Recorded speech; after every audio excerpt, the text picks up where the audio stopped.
Playing drums to me kind of like was um, more of an outlet, more of an outlet for life, mainly. I like I like to think of playing the drums as a form of expression. Like Steve said, it's a hard thing. A lot of times when you're playing, you get caught up in worrying about people's opinions of what you're playing, how you're playing, the things you're playing, whether you're good or not, whether you're better than them, whether you add up to their standard. And playing the drums is really, if you take it back to when you were, for me, 7th grade, and all you were doing was, I want to play these freaking drums. I want to sit down and make a whole lot of noise. If you go back to that place, professionalism never jades you. You know what I mean? It's like you get into the professional realm of playing the drums, and you get into the professional realm of touring and recording and studio etiquette and everything else, and you're learning. You're constantly learning, so you're growing, you're maturing, you're progressing in your craft. And sometimes you can forget that I just feel really good playing the drums, and for anybody coming up playing the drums, I personally would encourage to not focus on one genre of music. Everybody has a favorite genre, everybody has a favorite song. Being valuable to an artist or a working producer or a studio engineer who just calls you, hey, I need these drums cut, and you're the guy.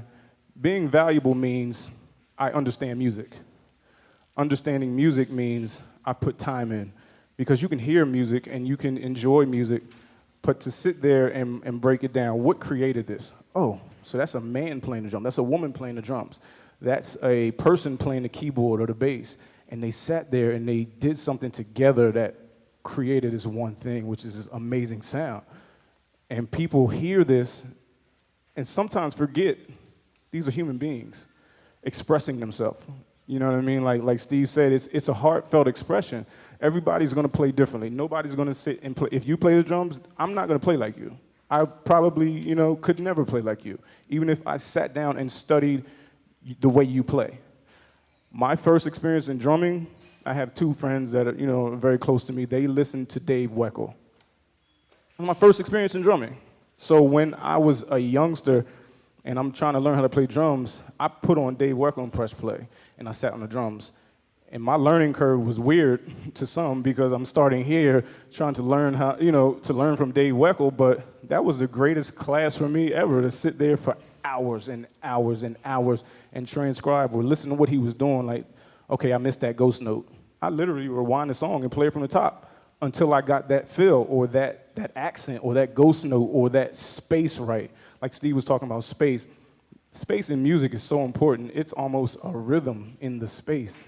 It happens when you're feeling something. Sometimes the drummer will play boom to boom to pat to pat, pat to doom to doom, and that space is so valuable to some people. It's a feeling that you get, where you can add or take away, but you lend something to the music. Lending to the music is very important, because, as he said, when you're out here and you want to work and you want to be professional, you have to be valuable to who's hiring you. And if you're not valuable to who's hiring you, go home. It's simple. It's simple. I'm very much a sampler, so when I play with Jay-Z, for those of you who want to know, I don't play the drums. I play all electronic drums. And I have some acoustic pieces, a gong drum, some toms, cymbals, some percussion stuff, live percussion, congas, bongos, the whole shebang. But it's more important when I'm playing on a professional gig with Jay-Z, sometimes there are drum sounds in those programmed songs that are important to the sonic delivery to the audience. The audience wants to hear you play what sounds like the record. You know what I mean? When they come to a show, arrangements are good. Musicians want to hear arrangements. Musicians want to hear the bumpers, the segues. Musicians want to hear that. But somebody who's not a musician wants to come to a concert and see the artist do what they did and what they loved on a record. So it's important that when you're on a professional gig, for me, I have to play samples a lot, and I play them in a drum pad. So I sample maybe some guitars or whatever's in the album will go into the studio, and which is an amazing part of what I do. I get to actually take the actual recording sessions, the studio files, go through them. Okay, give me those drums that are on that. I'll take those, I'll sample them, and if there's like a guitar sample that's detrimental to the song or the sound or something, I'll sample that as well. We take those things out of Pro Tools, record the stems back in, and then I play those things live, whether it's a sample, whether it's the electronic drums, whether it doesn't matter. I'm playing it live because it gives you a different feel of, the music without it detouring you from why you fell in love with it. Because now you have a human being playing this music and playing these samples and these drum parts. And then you have a whole band playing over what normally would be the track anyway. So it's almost like you don't lose the sonic familiarity when you're delivering the song to the people, but then you add a live element over top of it with some great musicians. I mean, I played next to Tony Royster Jr. Most of you who are musicians and drummers know who he is. Amazing drummer. But the band is filled with incredible musicians. And to focus on one thing or one element is not necessary anymore because it's not just an artist and a track. You have a show now. You have people. You have human beings. You have like expression. I know that at 3 minutes into this song, Sean Carrington, the guitar player, always takes that space. That's his spot. When we're on a tour, he's going to do something. He may do something the same every night. He may do something different.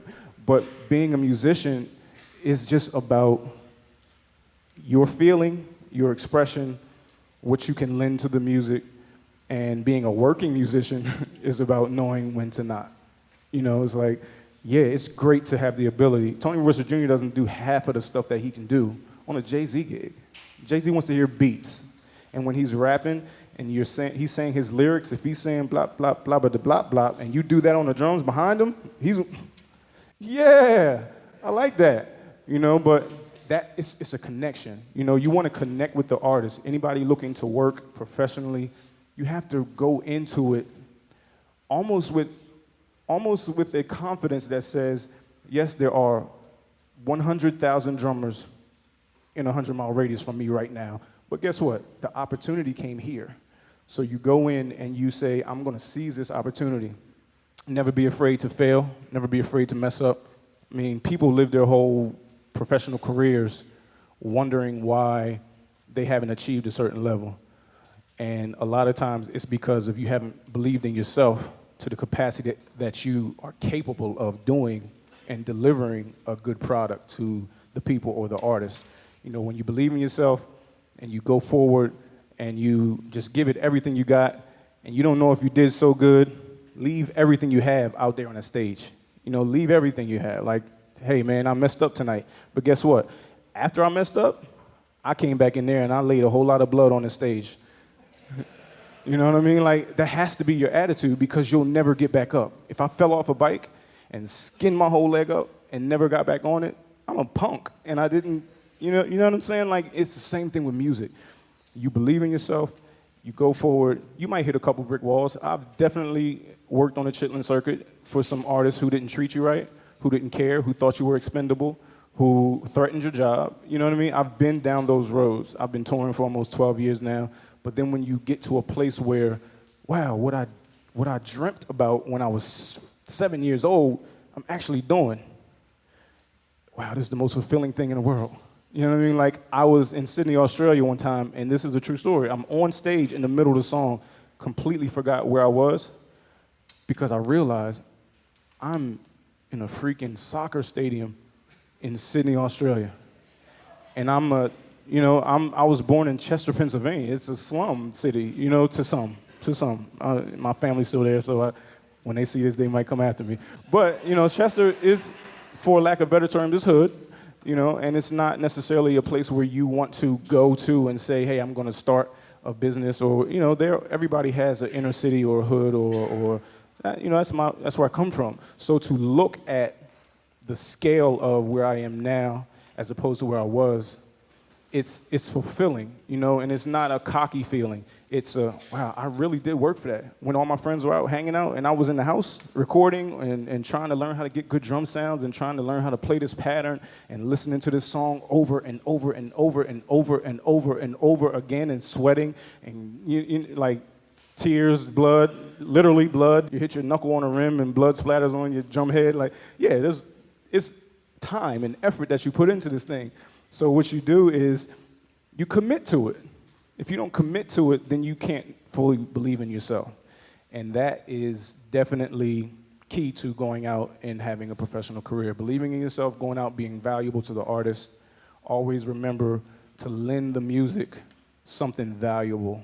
You know, you don't want to ever steal the show because you can. You know, yeah, you can do 1,000 rudiments, but if the song doesn't require that, boom, psh, and you'll be great.